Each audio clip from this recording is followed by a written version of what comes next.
అందరికీ నమస్కారం. ఎన్నికలు ముగిశాయి. దాదాపు 82% ఓట్లు పోలయ్యాయి. ఇది ప్రజాస్వామ్యంలో మంచి పరిణామం. కానీ ఇదే సమయంలో ప్రజలందరం చాలా అప్రమత్తంగా ఉండాలి. ఎందుకంటే పోలింగ్తోనే ఎలక్షనీరింగ్ పూర్తి కాలేదు, కౌంటింగ్ కూడా ఉంది.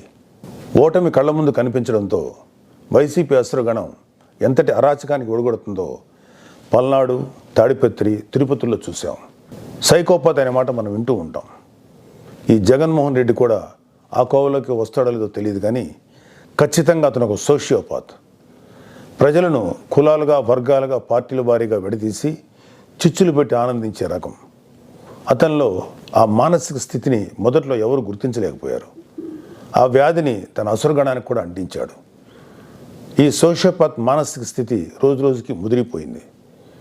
ఓటమి కనిపిస్తుండటంతో వైసీపీ ముఠాలు ఉన్మాదంతో ప్రజల ఇళ్ల మీద పడి అరాచకం సృష్టిస్తున్నాయి.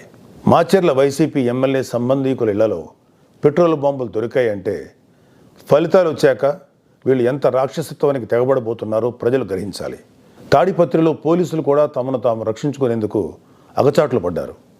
అంటే వైసీపీ ఎంతగా రెచ్చిపోతుందో అర్థం చేసుకోవాలి.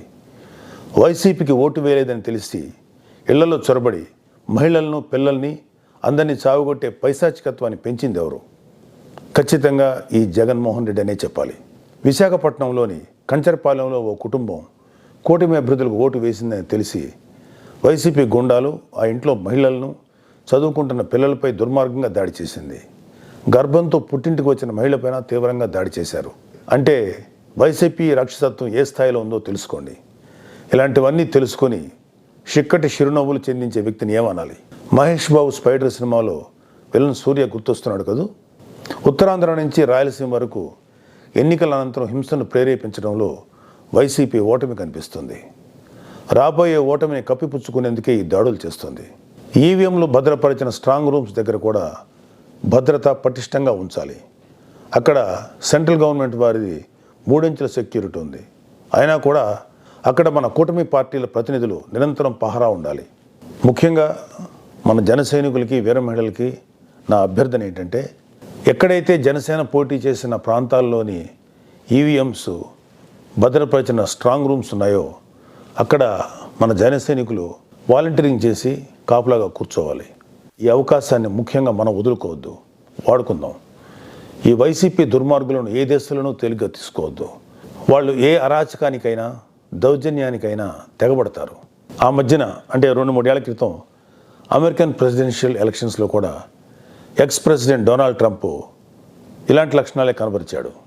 ఎన్నికల్లో ఓడిపోతున్నాను అని తెలిసాక కూడా నేనే గెలుస్తున్నాను, గతం కంటే గట్టిగా ఓట్లు వచ్చాయని ప్రచారం మొదలెట్టాడు. ఫలితాలు వచ్చాక కూడా నానా యాగి చేసి కుర్చీ వదలంటే వదలని అలాగే భీష్మించి కూర్చుంటే వైట్ హౌస్ నుంచి పంపేశారు. దాదాపు ఇలాంటి లక్షణాలే మన ఆపద్ధర్మ ముఖ్యమంత్రి జగన్మోహన్ రెడ్డి కూడా ప్రదర్శిస్తున్నాడు.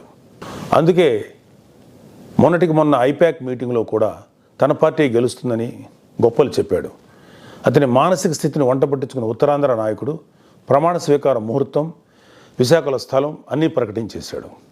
జూన్ 4 తర్వాత వీళ్ళందరినీ విశాఖలో ఉన్న ఆ ఆసుపత్రిలో చేర్చాల్సిందే. ట్రంప్ లాగే జగన్ కూడా కుర్చీ వదులుకోవడానికి ఇష్టపడ్డాం. తన ఉన్మాద బృందంతో రాష్ట్ర వ్యాప్తంగా దాడులు, హింసకు తెగబడే ప్రమాదం లేకపోలేదు. దీనిపై కేంద్ర ప్రభుత్వానికి ఖచ్చితమైన సమాచారం ఉంది. అందుకే వచ్చే నెల 15వ తేదీ వరకు కేంద్ర బలగాలను మోహరించాలని చెప్పింది. మన వంతుగా కౌంటింగ్ ముగిసే వరకు కౌంటింగ్ కేంద్రాల దగ్గర, పార్టీ కార్యాలయాల దగ్గర కూటమి శ్రేణులు అప్రమత్తంగా ఉంటూ ప్రతి కూటమి కార్యకర్త ఈ కేంద్రాలను పర్యవేక్షిస్తూ ఉండాలి. ఆంధ్రప్రదేశ్ రాష్ట్రం ఈ అరాచక శక్తుల చేతుల నుంచి అభివృద్ధి సాధకుల చేతిలోకి మారే సమయం దగ్గరలోనే ఉంది. అందరం ఆ శుభగడి కోసం వేచి చూద్దాం. జై జనసేన, జై హింద్.